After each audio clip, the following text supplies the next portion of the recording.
नमस्कार दोस्तों, मैं हूं वीर कटारिया और आप देख रहे हैं Kataria fire academy YouTube channel. आज हम बात करेंगे एग्जामिनेशन सेफ्टी के बारे में। हमने पिछला पार्ट 1 पढ़ा था जिसमें एग्जामिनेशन हजार्ड्स हमने पढ़े थे। आज उस हजार से क्या प्रिकॉशंस ले सकते हैं, क्या सावधानियां बरत सकते हैं, उसके बारे में पढ़ेंगे। ठीक है, तो वीडियो स्टार्ट करने से पहले एक छोटा सा रिक्वेस्ट है, अगर आप चैनल पर नए हैं तो प्लीज चैनल को सब्सक्राइब कीजिए और बेल आइकन का बटन जरूर दबाएं ताकि आपको सभी न्यू वीडियो के नोटिफिकेशन मिलते रहें। एक आप लोगों से पर्सनल बोलना था। देखो, मेरे जो वीडियो का वॉच टाइम आता ना, जो वॉच आता है उसमें सब्सक्राइबर दिखाता है वो कितने सब्सक्राइबर और कितने विदाउट सब्सक्राइबर मेरी वीडियो को देख रहे हैं। तो मेरी वीडियो को विदाउट सब्सक्रिप्शन ये रेट है। इतने लोग वो है मेरे चैनल पे जो वीडियो को देखते हैं जिन्होंने सब्सक्राइब आज तक किया ही नहीं है, बेल आइकन का बटन दबाया ही नहीं है। और इतने लोग वो जो सब्सक्राइब हैं और वीडियो भी देखते हैं। और मेरे पास फिर कमेंट आता है कि सर फलानी वीडियो का वो डालिए, ऐसी वीडियो डालिए, वैसी वीडियो डालिए, इस चीज के बारे में डालो, उस चीज के बारे में डालो। तो भाई एक बात बताओ, आपने चैनल को सब्सक्राइब तो किया नहीं है और जो आप वीडियो बोल रहे होते हो वो मैं डाल भी देता हूँ, आपको पता ही नहीं लगता है। तो पता कैसे लगेगा? आपने सब्सक्राइब तो किया ही नहीं और ना बेल आइकन को दबाया है, आपको नोटिफिकेशन कैसे मिलेगा फिर? तो अगर आप गलती से भूल गए तो प्लीज ट्राई कीजिए और चैनल को सब्सक्राइब करके बेल आइकन का बटन दबा लीजिए। अभी वीडियो स्टार्ट करते हैं। तो वीडियो में हमने कोलैप्सिंग के बारे में पढ़ा था, हजार्ड्स और यूटिलिटीज के बारे में, अंडरग्राउंड यूटिलिटी के बारे में। उसके प्रिकॉशंस मैंने बता दिए थे, कहाँ कहाँ से कौन कौन से ऑथराइजेशन लेने होते हैं, क्लियरेंस लेने होते हैं, तो उसको बोल देते हैं उसका प्रिकॉशंस। ठीक है, उसके बाद एग्जामिनेशन में shoring and shielding, sloping and benching, ये ज्यादा इंपॉर्टेंट है। इसके बारे में थोड़ा गहराई से जानने की कोशिश करेंगे, मैं गहराई से बताने की कोशिश करूंगा। तो देखो, पहले मैं ये मान लीजिए हमारा ग्राउंड लेवल है, ये हमारा ग्राउंड लेवल है और हमने एग्जामिनेशन करना है नीचे की तरफ। ठीक है, ये हमने एग्जामिनेशन किया। अब कोलैप्स में क्या होता है, ये दीवारें अंदर की तरफ ढह जाती हैं, ये वाली। ठीक है, मैं यहां पे शॉर्ट में लिख देता हूं GL, यानी ग्राउंड लेवल है। ठीक है, अब हमने नीचे की तरफ खुदाई स्टार्ट कर रखी है। अब आपको क्या करना है, नीचे 12 फीट या 4 मीटर, 12 फीट या 4 मीटर के लमसम जाते ही आपको सोरिंग एंड शील्डिंग का प्रयोग करना है। अब सोरिंग और शील्डिंग और स्लोपिंग एंड बेंचिंग दोनों में डिफरेंट क्या होता है उसके बारे में मैं आपको बता देता हूं। सोरिंग एंड शील्डिंग, ये साइड की दीवारें कोलैप्स होने से बचाता है, उसकी प्रिकॉशन के लिए हम लगाते हैं। और स्लोपिंग एंड बेंचिंग करते हैं एक बड़े एग्जामिनेशन के लिए। ये सोरिंग और शील्डिंग होता है छोटे एग्जामिनेशन के लिए, जिसकी लेंथ गहराई 12 फीट या 4 मीटर तक होती है। अगर इससे ज्यादा होता है तो आप स्लोपिंग और बेंचिंग का प्रयोग करेंगे, अगर इससे कम है तो आप सोरिंग और शील्डिंग का प्रयोग करेंगे। ये जानना बहुत ही जरूरी है कि इनका कौन से का कहां प्रयोग होता है। हमें यही नहीं पता होगा किसका कहां प्रयोग है तो हम प्रिकॉशन क्या लेंगे। ठीक है, तो पहले सोरिंग और शील्डिंग के बारे में पढ़ेंगे। सोरिंग क्या होता है, जैसे हमने यहाँ पे खुदाई की हुई, यहाँ पे फट्टे लगा दिए जाते हैं, ऐसे करके लकड़ी के फट्टे लगा दिए जाते हैं और यहाँ पे बीच में यूं करके बीच बीच में जितनी रिक्वायरमेंट होती है उसके अकॉर्डिंग कोई भी, हमारे वहां पे बल्ली बोलते हैं, फट्टा या बल्ली, वो इनके बीच में फंसा देते हैं। बोले तो एक बांस बोल सकते हो आप, या कोई ये बोल सकते हैं कि ये एक पोल टाइप या लकड़ी है इतनी हार्ड है कि इन दोनों को बीच में रोक सकती है। इससे क्या होगा, यहाँ पे फट्टे हमने लगा दिए, जैसे ये फट्टा लगा दिया और यहाँ पे, और यहाँ पे हमने यूं करके सपोर्ट दे दी। अब इधर जो मिट्टी है वो इधर नहीं सरकेगी और यहाँ वाली मिट्टी इधर नहीं आएगी, दोनों के बीच में सपोर्ट का काम करेगा, दीवार का काम करेगा। इसको बोलते हैं सोरिंग। और उसके बाद आता है शिल्डिंग। शिल्ड बोले तो हम जैसे बोलते हैं ना हॉट वर्क सेफ्टी में कि फेस शील्ड होनी चाहिए। अब फेस शील्ड से क्या होता है, वो हमारे फेस को सुरक्षा प्रदान करता है, कवच बन जाता है हमारे फेस पे। वेल्डिंग की कोई भी चिंगारी नहीं आने देता और उसकी जो चमक होती है जो हमारे आंखों को अफेक्ट करती है वो हमारी आंखों पे गिरने नहीं देता, हमारे पूरे फेस को प्रोटेक्ट करता है, कवच का काम करता है। ठीक है, अब इसमें और इसमें क्या डिफरेंट है, कोई खास डिफरेंट नहीं है। एक एग्जांपल देता हूं बहुत ही अच्छा, आप लोगों को पता भी लग जाएगा।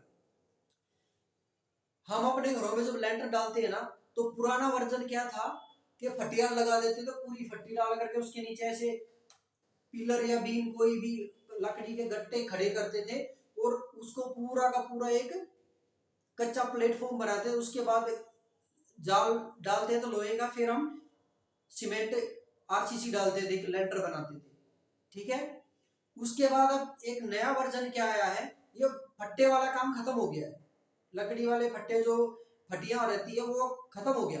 अब क्या करते हैं, एक बड़ी सी प्लेट, लोहे की प्लेट लेके आते हैं। जैसे हमें फट्टी लगाई 10 या 5, तो वो 5 की जगह एक ही लोहे की शील्ड वो प्लेट काम कर जाएगी और वो सॉलिड भी है, क्योंकि लकड़ी पे ज्यादा लोड आया अगर कमजोर हुई तो टूट भी सकती है, लेकिन लोहा कमजोर होगा तो ज्यादा से ज्यादा बेंड होगा, टूटेगा नहीं, कोलैप्स होने से बचा लेगा। ठीक है, तो सेम वही इन दोनों के बीच में डिफरेंट है। ये लकड़ी का प्रयोग किया जाता है, ये लोहे का प्रयोग किया जाता है। यहाँ पे शील्डिंग होती है, एक लोहे की चादर टाइप होता है, एक प्लेट टाइप होती है जो हार्ड होती है। इन सेम इसी की तरह दोनों के बीच में ऐसे लगा दी जाती है और यहाँ पे एक लोहे की रॉड पाइप डाल दिया जाता है। जैसे आपने क्या बताऊं, गाड़ी जो चलाते हैं जैक देखा होगा ना, जैक में हम एक रोड डाल करके उसको घुमाते हैं, वो चूड़ी नुमा होता है, चूड़ीदार होता है, वो खुलता चला जाता है। और वैसे ही हम यहाँ पे इस तरह की, या तो यहाँ पे प्लेट लगा लो या बीच में वो जैक टाइप बीच में फिट करा लो और इसको मूव करते रहो। अब ये क्या करेगा, इसको दोनों साइड से धका देगा और प्रोटेक्शन बनाएगा कि ऊपर की मिट्टी अंदर ना गिरे। ठीक है, तो ये हो गया 12 फीट या 4 मीटर तक। अब उससे आगे अगर आप खुदाई करते हो, बड़ी करते हो, गहराई पे जाते हैं, जब आप गहराई में जाओगे तो आपको एरिया बढ़ाना पड़ेगा। अब वो कैसे बढ़ाना पड़ेगा वो मैं बता देता हूं। देखो ये क्लियर हो गया, सोरिंग और शिल्डिंग 12 फीट या 4 मीटर तक ही होती है। अब 12 फीट या 4 मीटर तक ही क्यों होती है वो भी जानेंगे।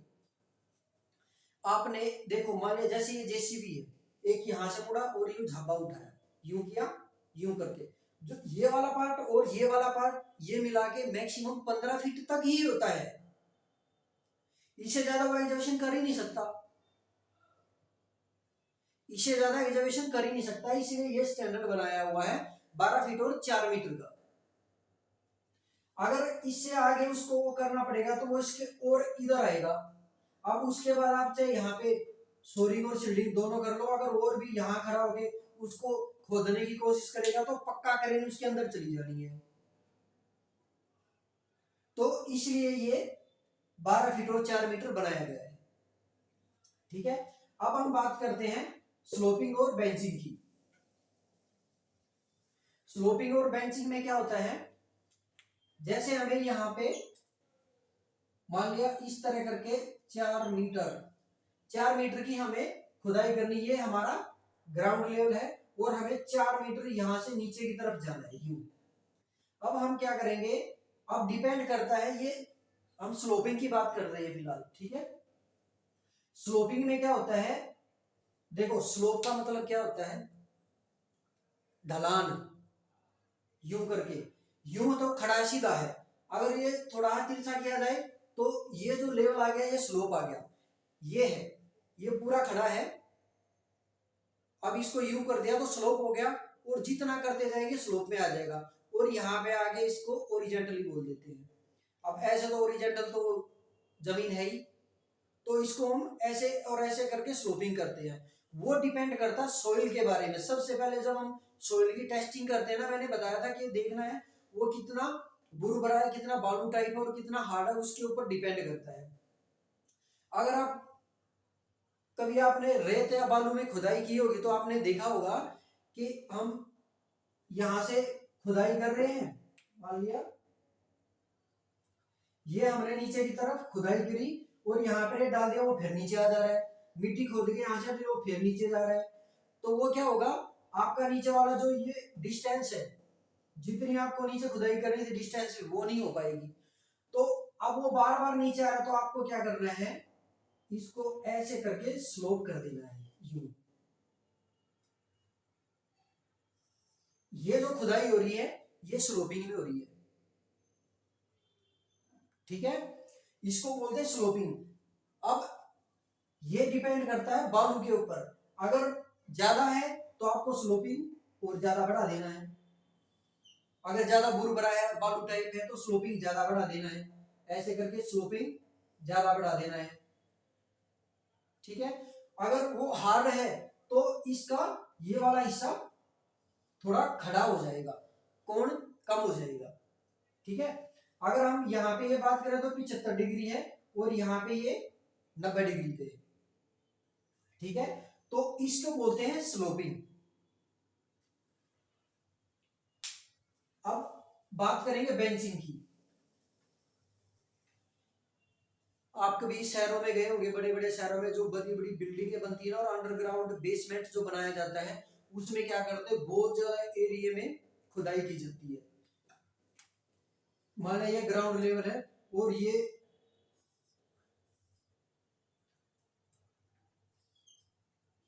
ग्राउंड लेवल, ठीक है, मान लिया हमें यहाँ पे 10 मीटर या 15 मीटर या कोई 50 मीटर या उससे ज्यादा कितना भी हो, तो वहां पे हमें क्या करना होता है, आप खुदाई कर रहे होते हैं तो यहाँ पे आपको बेंचिंग करनी है। बेंचिंग बोले तो बेंच ना अपने घरों में स्टूल को बोल देते हैं, लकड़ी का जो स्टूल रहते हैं उसको हम बेंच बोल देते हैं, ठीक है। तो अगर दूसरे बताओ तो ये वाला इसको बोलते हैं बेंचिंग। आप इसको सीढ़ी नुमा कटिंग भी बोल सकते हो, सीढ़ी नुमा कटिंग भी बोल सकते हो। जैसे हमारा जीना होता है ना, सीढ़ियां होती घरों में छत पे जाने के लिए, तो इस तरह से होती वो। अब यहाँ पे इसी का प्रयोग किया जाता है, और ये दोनों जो प्रयोग करते हैं ना, ये गिरी हुई जो हम यहाँ से खोद के माटी यहाँ पे डाल रहे हैं, उसको अंदर आने से रोकने के लिए ये दोनों काम किए जाते हैं। और ये जो होता है वो इस दीवारों को गिरने अंदर की तरफ कोलैप्स होने से रोकता है।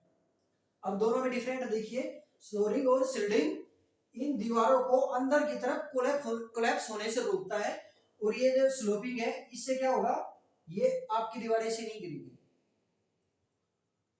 ये जो हम खोद के मिट्टी डाल, आप सपोज करो हम इतनी लंबाई से हम जिसको खुदाई कर रहे हैं, गहराई कर रहे हैं, और लंबाई भी है गहरा भी है, तो बहुत ज्यादा मात्रा में मिट्टी उठेगी। तो इस मिट्टी को रूल तो ये बोलता है कि इसको बहुत ही दूर फेंक दो, बिल्कुल काफी दूर ले जाकर के इसका ढेर लगाओ, इसके आसपास में लगाओ ही मत, ठीक है। अब उस पोजीशन में क्या करते हैं, इसमें यहाँ पे बेंचिंग कर देते हैं, यूं, इसको बोलते हैं बेंचिंग। अब बेंचिंग क्यों की जाती है, अगर यहाँ पे देखो, यहाँ पे कोई मान लिया कोई बड़ी बिल्डिंग बनी हुई है, चाहे यहाँ पे बनी हुई है, अगर हम इसको सीधी कटाई करेंगे तो ढह जाएगी, ठीक है, और जितना नीचे जाएंगे उसकी इतनी ही इसकी जड़ें और भी कमजोर हो जाएगी। तो इसके लिए देखो यहाँ पे इतना किया, मान लिया 1 मीटर किया, उसके बाद फिर 1 मीटर कर दिया, फिर आगे चले, तो यहां से यहां तक का जो डिस्टेंस है ये वाला, ये 10 से 15 या बहुत ही ज्यादा हो जाएगा। अब इसकी जो जड़ें है ना, ये जो बाद में बगल में कोई भी स्ट्रक्चर बना हुआ है तो उसको प्रॉपर पकड़ उसकी बनी रहेगी, वो कोलैप्स नहीं होगा। ठीक है, तो इसलिए ये बेंचिंग की जाती है।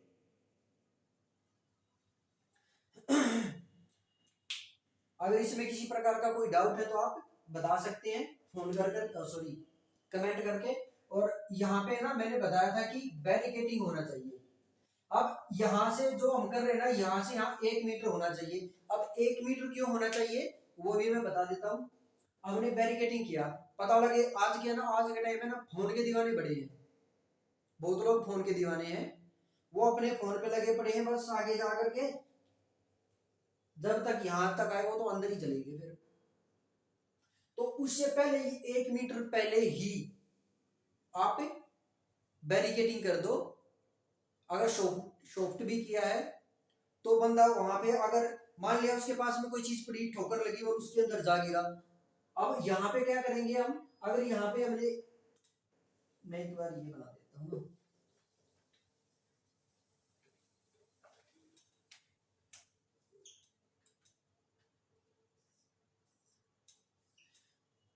ये इधर से 1 मीटर है यहाँ पे, ये बैरिकेटिंग कर देंगे हम। तो बंदा अगर यहाँ से गिरने भी लगा, ठोकर गलती से ठोकर लग के भी गिरा, तो यहाँ पे जाके वो गिर जाएगा और नीचे खाई में जाने से बच जाएगा। पता लगा वो नीचे यूं गया और सर के बल गिरा और गिरते डेथ होगी। तो अगर गिरेगा भी तो यहीं पे रुक जाएगा, वो अंदर, इसके अंदर नहीं गिरेगा। अगर कोई भी ट्रेवल करके इधर से आ रहा है और उसको ध्यान नहीं दिया, वो बिल्कुल इसके बगले में आया, तब उसकी नजर पड़ी, अगर ये बैरिकेटिंग बिल्कुल इसके यहाँ पे लगा रहे हो तो जब तक तो गाड़ी अंदर, आदमी ऊपर, गाड़ी अंदर, आदमी ऊपर, ये वाला कांड हो जाएगा। गाड़ी तो नीचे चलेगी लेकिन आदमी ऊपर चलेंगे। समझ रहे हो ना बात? तो बैरिकेटिंग दूर से करो और जितना हो सके ज्यादा डिस्टेंस बनाओ यहाँ पे, लेकिन 1 मीटर तो रखना ही रखना है, ये चीज ध्यान में रखिए। ठीक है, अब हम इससे आगे पढ़ेंगे। अभी हम बात करेंगे नेक्स्ट स्टेप के बारे में। वैसे भी ये पॉइंट मैंने ज्यादातर बता ही दिए हैं और जो बताने का है वो मैं बता भी दूंगा अभी। उसके बाद आते हैं गैस टेस्टिंग। हम गैस की टेस्टिंग करेंगे, वहां पे कोई भी जहरीली टॉक्सिस या फ्लेमेबल गैसेज तो नहीं है। उसके बाद बैरिकेटिंग, हार्ड बैरिकेशन होना चाहिए, ना कि सॉफ्ट। उसके बाद आता है alternate access if excavation is near to the road. ये क्या कहना चाहता है, एक अल्टरनेट यानी कोई दूसरा सेम रास्ता। अगर आप रोड पे कोई भी एक्सकवेशन कर रहे हैं तो आपको कोई दूसरा रास्ता देना पड़ेगा व्हीकल के मूवमेंट के लिए। पता लगे वहीं पे, तो यहाँ पे मैंने जैसे बताया था, यहाँ पे आप एक्सकवेशन कर रहे हो और यहाँ पर गाड़ियों का पूरा आना जाना है, तो वाइब्रेशन होकर के वो रोड भी, ये इधर वाला रोड भी कट जाएगा और अंदर कोलैप्स हो जाएगी गाड़ियां भी और हमारी ये एक्सकवेशन दीवार भी। ठीक है, उसके बाद आता है confined space precautions. Confined space precaution, जैसे मैंने पहले बताया था हजार्ड्स में, कंफाइंड स्पेस प्रिकॉशन लेने की तब जरूरत है जब वो ज्यादा गहराई में, अदरवाइज नहीं। उसके बाद safe entry and exit. Safe entry and exit मतलब आने जाने का रास्ता सेफ होना चाहिए, क्योंकि जब ज्यादा गहराई में चला जाता है तो वहां पे ऐसा नहीं कि भी जुगाड़ से कूद रहे, जैसे मैंने पहले बताया था, या तो लैडर का प्रयोग करो या सीढ़ी नुमा उसमें रास्ता बनाओ। ठीक है, उसके बाद था रिमूव एक्जावेटेड सोइल। एक्जावेटेड बोला है, मतलब एक्जावेटेड मतलब खोदी गई, सोइल मतलब मिट्टी। रिमूव, वहां से जो खोदी गई मिट्टी है उसको रिमूव करके दूसरे स्थान पे डालो, ना कि उसकी नियर बाई, जिससे वो अंदर चली जाए। उसके बाद avoid vehicle movement. Avoid vehicle movement यानी वहां पे व्हीकलों का आने जाने का मूवमेंट है उसको नजरअंदाज करना है, कोशिश करो कि अल्टरनेट रास्ता दिया जाए। ठीक है, तो ये हो गया। अब एक बेंचिंग का एक और बता देता हूं मैं आपको, थोड़ा सा एक चीज रहे उसमें एक्सप्लेन रहे करना रह गया था। देखो ये जो हमने ये कटिंग करी है ना बेंचिंग के लिए, हाँ जल्दीबाजी में, ये हो गया बेंचिंग।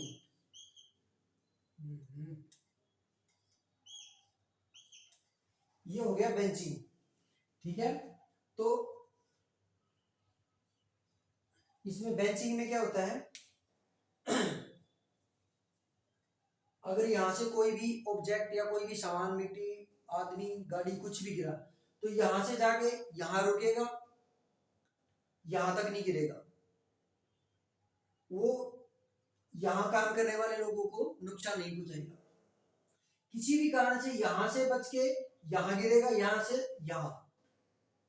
यहां तक नहीं जा पाएगा, ठीक है। अब वो डिपेंड करता है कि अब एक चीज और रहेगी कि इसका जो हम ये सीढ़ी बना रहे हैं कि ये कितनी दूरी पे होना चाहिए, इसकी ये वाली लंबाई कितनी होनी चाहिए। तो वो डिपेंड करता है यहाँ पे जो स्ट्रक्चर हमने बनाया है और जो दूसरे उसके साथ में जो स्ट्रक्चर है वो कितनी ऊंचाई वाला है, पता लगे। वहां पे कोई बिल्डिंग थी पूरी की पूरी, ये बिल्डिंग यहाँ पे 20, 30, 50 माले की है। अब ये 20, 30, 50 माले की तो नीचे पकड़ भी ज्यादा चाहिए ना भाई इसको। तो इसके ऊपर डिपेंड करता है, अगर ये ज्यादा ऊंचाई वाली है, इसके पास में कोई भी ऐसा स्ट्रक्चर ज्यादा ऊंचाई वाला है, तो ये वाला डिस्टेंस आपका बढ़ जाएगा।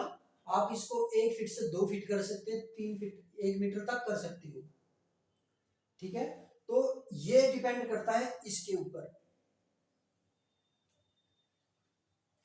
और स्लोपिंग और बेंचिंग 12 फीट या 4 मीटर के बाद यूज होती है, ठीक है। तो इतना मैंने आप लोगों को बताया। उम्मीद करता हूं आप लोगों को वीडियो पसंद आई होगी। अगर वीडियो पसंद आई तो प्लीज लाइक, शेयर और कमेंट करना ना भूलें। और अभी तक भी आपने चैनल को सब्सक्राइब नहीं किया है तो प्लीज चैनल को सब्सक्राइब कीजिए ताकि सभी नोटिफिकेशन आपको मिलते रहें। जल्द लौटेंगे नेक्स्ट वीडियो के साथ में। जय हिंद, जय भारत।